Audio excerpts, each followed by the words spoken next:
Everyone. I hope आप सब लोग ठीक होंगे, अच्छे होंगे। आज हम हिस्ट्री का एक बहुत इम्पॉर्टेंट चैप्टर जिसका नाम है नोमैडिक एम्पायर वो स्टार्ट करने वाले हैं। ठीक है जी। तो सबसे पहले जैसे कि हम किसी भी चैप्टर में देखते हैं हिस्ट्री के, हमने फ्लो चार्ट के माध्यम से हम फ्लो चार्ट में ये देखने की कोशिश कर रहे हैं कि सबसे पहले हम इस चैप्टर में करने क्या वाले हैं। ठीक है। तो नोमैडिक एम्पायर में हम किसके बारे में पढ़ने वाले हैं, इतनी बात अगर आप हमें बता सके। बहुत इंपॉर्टेंट रूलर है उस समय के, जिनके बारे में हम पढ़ने वाले हैं। उनका नाम क्या है? क्या नाम है? गेंजिस खान। हिंदी में चाहे उसे चंगेज खान बोल लीजिए, चाहे इंग्लिश में आप उसे गेंजिस खान बोल लीजिए। इंट्रोडक्शन पे जाएंगे। मैं चैप्टर का इंट्रोडक्शन अगर आपको दूं, फ्लो चार्ट देखते ही हमें ये पता लग जाएगा कि हम इसके अंदर क्या क्या पढ़ने वाले हैं। हम पढ़ने वाले क्या है? हम पढ़ने वाले इनके इंट्रोडक्शन के बारे में थोड़ा सा पढ़ने वाले हैं, है ना, कि कौन थे, ये कहां से थे। उसके बाद हम क्या करने वाले हैं? मंगोल्स कौन थे उनके बारे में पढ़ेंगे। फिर हम चंगेज खान के बारे में पढ़ेंगे कि उनका राइज एक्चुअली कैसे हुआ।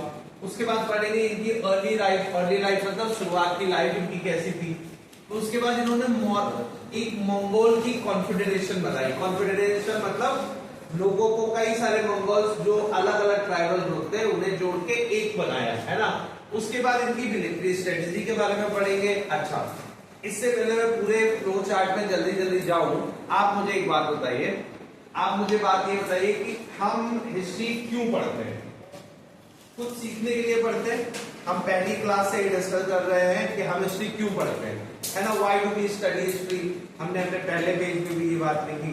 तो हम दोनों तरफ से देखने की कोशिश करते हैं। मैंने आपको जैसा बताया कि जो चंगेज खान थे, इन्होंने पूरी दुनिया का सबसे बड़ा अंपायर बनाया। इनफैक्ट अलेक्जेंडर द ग्रेट का नाम आपने सुना होगा।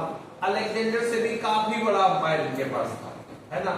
इतना बड़ा अंपायर, वो भी नोमैडिक जो लोग थे। नोमैडिक मतलब वो लोग जो एक जगह रहते नहीं है। उन्होंने इतना बड़ा अंपायर एक्चुअली बनाया कैसे? तो हमें इनकी मिलिट्री स्ट्रेटजी जाननी बड़ी जरूरी होगी। इसके बाद इन्होंने कहाँ कंक्वेस्ट किए, है ना, कहाँ आक्रमण किए, कब्जे किए।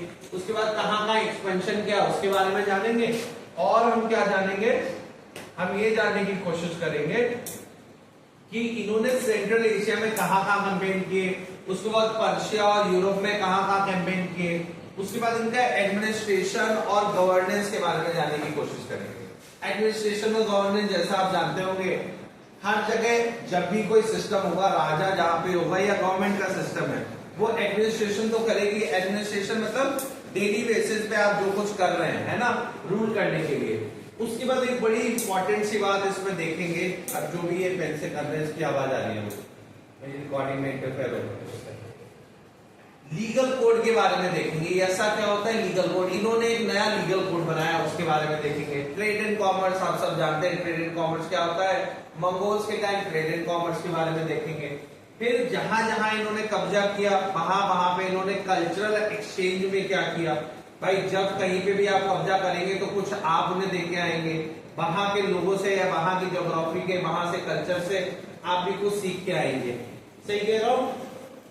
अरे हाँ या ना तो बताइए। ठीक है।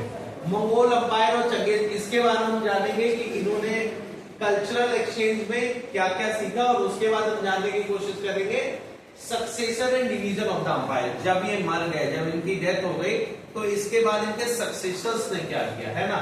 और इससे ज्यादा हमें इंपॉर्टेंट क्या है जानना कि इनका पूरे वर्ल्ड हिस्ट्री पे इंपैक्ट क्या है। दुनिया का सबसे बड़ा है, इनसे बड़ा अंपायर कोई नहीं, किसी ने नहीं बनाया उसके बाद, ना उससे पहले ना उसके बाद किसी ने इतना बड़ा अंपायर नहीं बनाया।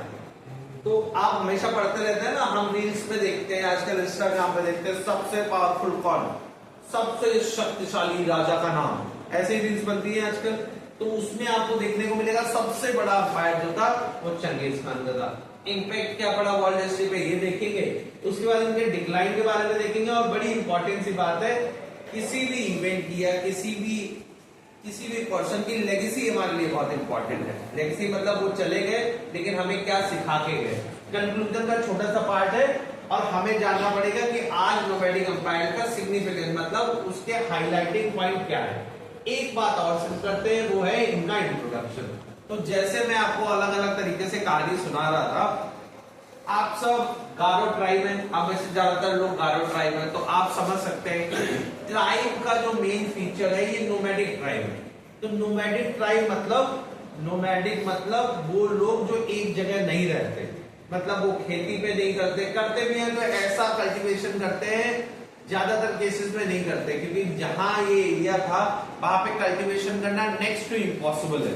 मंगोलिया के बारे में अभी मैं आपको वीडियो दिखाऊंगा, आज भी दुनिया की one of the least populated country है। पूरे किलोमीटर में, 1 किलोमीटर में आप देखेंगे 2 लोग रहते हैं। अगर पॉपुलेशन डेंसिटी देखी जाए तो 2 पर्सन पर किलोमीटर है, इंडिया की किसी स्टेट में नहीं है। इंडिया में तो बहुत पॉपुलस है, 2 पर्सन पर किलोमीटर। आप सोच के देखिए, एक पिक्चर बनाइए अपने दिमाग में कि कैसा लगता होगा 1 किलोमीटर में सिर्फ 2 लोग, कितना खाली खाली होगा। ऐसा क्यों? क्योंकि जो क्लाइमेटिक कंडीशन है वो बहुत ज्यादा हार्श है। ठीक है, तो देख लेते हैं इंट्रोडक्शन इस चैप्टर का क्या है। इंट्रोडक्शन सीधा सीधा है, nomadic empire can be said to be an imperial formation constructed by the nomadic group. Imperial formation क्या होती है जी? nomadic empire आपको समझ आ रहा होगा। imperial formation मैं आपको समझा देता हूँ। imperial formation मतलब कुछ भी चीज जिसमें राजा रिलेटेड हो, जिसमें गवर्नेंस रिलेटेड हो, उसे imperial बोलते हैं। ठीक है, राजा से गवर्नेंस रिलेटेड। तो ये nomadic ग्रुप के द्वारा कंस्ट्रक्ट की गई थी। The Mongols under the leadership of Genghis Khan established a transcontinental empire spreading Europe and Asia during the 13th and the 14th century. जैसा कि मैं आपको बता भी चुका हूँ, 13th सेंचुरी का टाइम पीरियड कहां से स्टार्ट होगा? कहां से स्टार्ट होगा 13th सेंचुरी? 1200, ठीक है, और 14th सेंचुरी खत्म होगा यहाँ पे आके। ठीक है, तो लगभग 200 साल में इन्होंने यूरोप से लेके एशिया तक, आप वर्ल्ड मैप थोड़ा थोड़ा जान गए हैं, है ना। यूरोप से एशिया कितना डिस्टेंस हुआ, आज भी आना जाना इतना आसान नहीं है ना। इतना बड़ा इन्होंने ट्रांसकॉन्टिनेंटल एम्पायर सिर्फ 200 सालों में बना लिया। द स्टेपी ड्यूलर देमसेल्फ यूजुअली, अब अगली लाइन क्या है?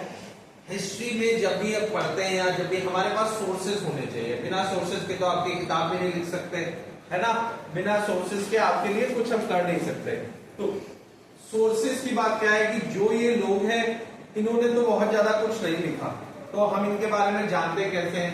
सीधी सी बात है सर, उस समय के क्रॉनिकल्स मतलब जो मेन बड़ी बड़ी बुक्स हैं उससे, ट्रेवलॉग्स, लोगों ने ट्रेवलॉग्स को हिंदी में बोलते हैं यात्रा वृत्तांत, मतलब आप किसी कहीं पे भी जाए, यहाँ से आप दुधनोई गए, यहाँ से आप बागबारा गए, आपने वहां देखा और वो सब कुछ लिखा, वो ट्रेवलॉग्स होते हैं। ट्रैवल लोग जो लिखते हैं वो travelogue. Document produce by city based literature, शहर में रहने वाले जो लोग थे उन्होंने, है ना। इसके बाद इन्होंने क्या, एक नाम और है इसमें हमारे लिए सबसे इंपॉर्टेंट सोर्स क्या है, उसका नाम है ये the secret history of Mongol, the travelogues of Marco Polo. सबसे इंपॉर्टेंट हमारे लिए ये है। क्यों इंपॉर्टेंट है? सीधी सीधी बात है, हम हिस्ट्री में सबसे अच्छे सोर्सेज थे, मतलब कोशिश करते हैं, और अच्छा और बुरा सोर्स क्या होता है?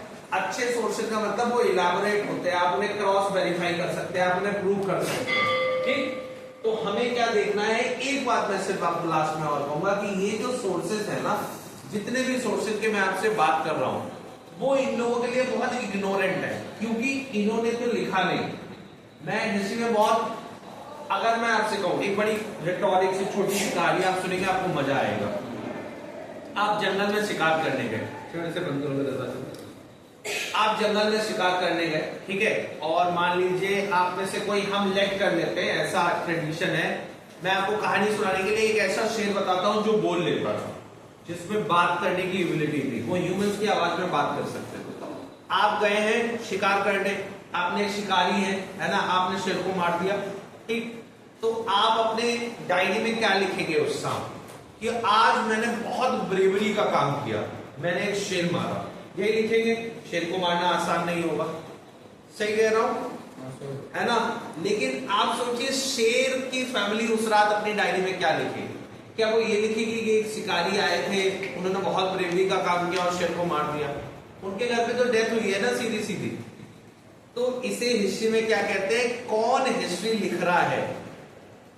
इसको हिस्ट्री में कहा गया, इंग्लिश की लाइन है, until the lions have their own historians, the tales of hunting will keep glorifying the hunter। मतलब जब तक लायंस के ऊपर कोई हिस्ट्री नहीं लिखेगा, अगर मैं आगे चल के लिखना चाहूँ, लाइन को तो मारा गया था, उसके साथ तो गलत हुआ ना, लाइंस की पूरी फैमिली के साथ या लाइंस की कम्युनिटी के साथ गलत हुआ।